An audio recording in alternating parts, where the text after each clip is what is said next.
Imagina estar atrapado para siempre en una tumba de concreto de 120 metros de altura. No es una película de terror, es la realidad de la presa de Kariba entre Zambia y Zimbabue. Muchos pasan por aquí y admiran esta joya de la ingeniería, pues es la presa más grande del mundo, pero pocos saben que, para terminarla, se tuvo que pagar un precio de sangre. Los locos advirtieron que el dios serpiente Niami Niami no quería esta construcción. Los ingenieros se rieron, pero cuando la tierra empezó a temblar y los hombres empezaron a desaparecer, las risas se convirtieron en gritos. Hoy, en Vértigo Visual, vamos a descender a las entrañas de la presa más peligrosa del mundo, donde los cuerpos de los trabajadores aún descansan, sellados en el concreto que hoy tiene millones de toneladas de agua. Era la década de los 50, el hombre quería dominar el río Zambeze, un proyecto titánico que daría energía a toda una región, pero había un problema, el pueblo Tonga. Ellos conocían al Zambeze mejor que nadie, ellos sabían que el río no estaba solo. Advirtieron que el Niami Niami, una criatura con cuerpo de serpiente y cabeza de pez, vivía en esas aguas. Este era una deidad, y que separar a la criatura de su esposa que vivía río abajo traería una catástrofe que el hombre blanco no podía imaginar. Los ingenieros europeos, armando cálculos y máquinas, ignoraron las leyendas, empezaron a perforar, empezaron a dinamitar y entonces el río respondió. En 1957 sucedió lo imposible, una inundación que los expertos llamaron una en 1000 años, golpeó la construcción. El agua subió a niveles nunca registrados, las máquinas de millones de dólares y miles de toneladas fueron tragadas por el lodo como si fueran juguetes. Pero lo peor vino después. Solo un año después, en 1958, una inundación aún más grande golpeó de nuevo. Fue ahí cuando ocurrió la tragedia que hoy se intenta ocultar. Durante el colado de las paredes principales, una plataforma colapsó. Decenas de hombres cayeron en un concreto fresco,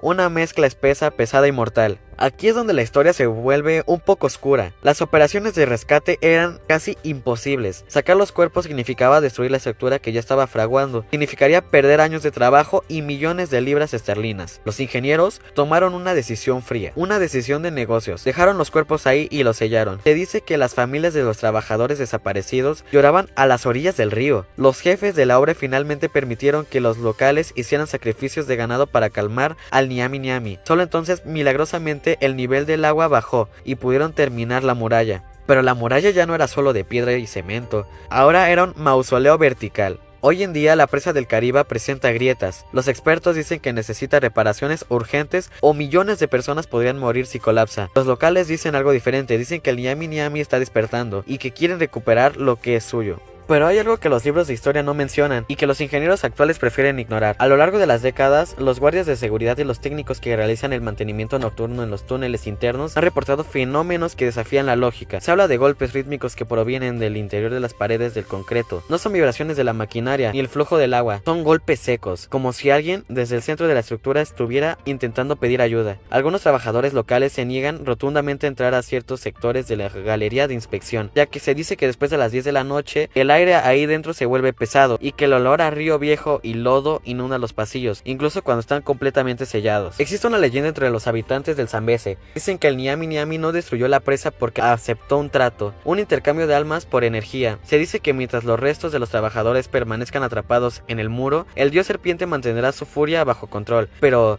¿qué pasaría cuando el concreto termine de erosionarse? ¿Qué pasará cuando el primer hueso humano quede expuesto a la corriente del río? Los geólogos advierten sobre el desastre estructural, pero los chamanes de la zona advierten sobre algo mucho peor, el fin del contrato. Si la muralla cae, no solo se liberará el agua, se liberará una deuda que lleva más de 70 años acumulando intereses de sangre. Para entender por qué la presa de Kariba es un lugar cargado de energía pesada, hay que mirar lo que quedó bajo el agua. No son leyendas, son datos. Cuando el muro cerró el paso del río, se creó el embalse más grande jamás construido por el hombre, pero ese espacio no estaba vacío. En cuestión de meses el agua sepultó pueblos enteros. Miles de personas de la etnia Tonga fueron desplazadas a la fuerza, viendo desde las colinas cómo el agua se tragaba sus tierras, sus cultivos y las tumbas de sus antepasados. Para ellos no era un progreso, era el fin de su mundo. Pero lo que ocurrió con la fauna fue un caos logístico sin precedentes. A medida que el nivel subía, las colinas se convirtieron en islas temporales. Miles de animales quedaron acorralados en pedazos de tierra cada vez más pequeños, sin comida y sin salida. Aquí empezó la operación Noé. Durante años, equipos de rescatistas navegaron un lago lleno de escombros flotantes, árboles sumergidos, para intentar sacar a los animales, pero no fue algo místico, fue un trabajo sucio y peligroso. Capturaban rinocerontes y leones en balsas improvisadas, mientras el agua seguía subiendo. Se estima que por cada animal rescatado, 10 murieron ahogados. Millones de insectos, reptiles y mamíferos menores perecieron, creando un cementerio biológico en el fondo del lago.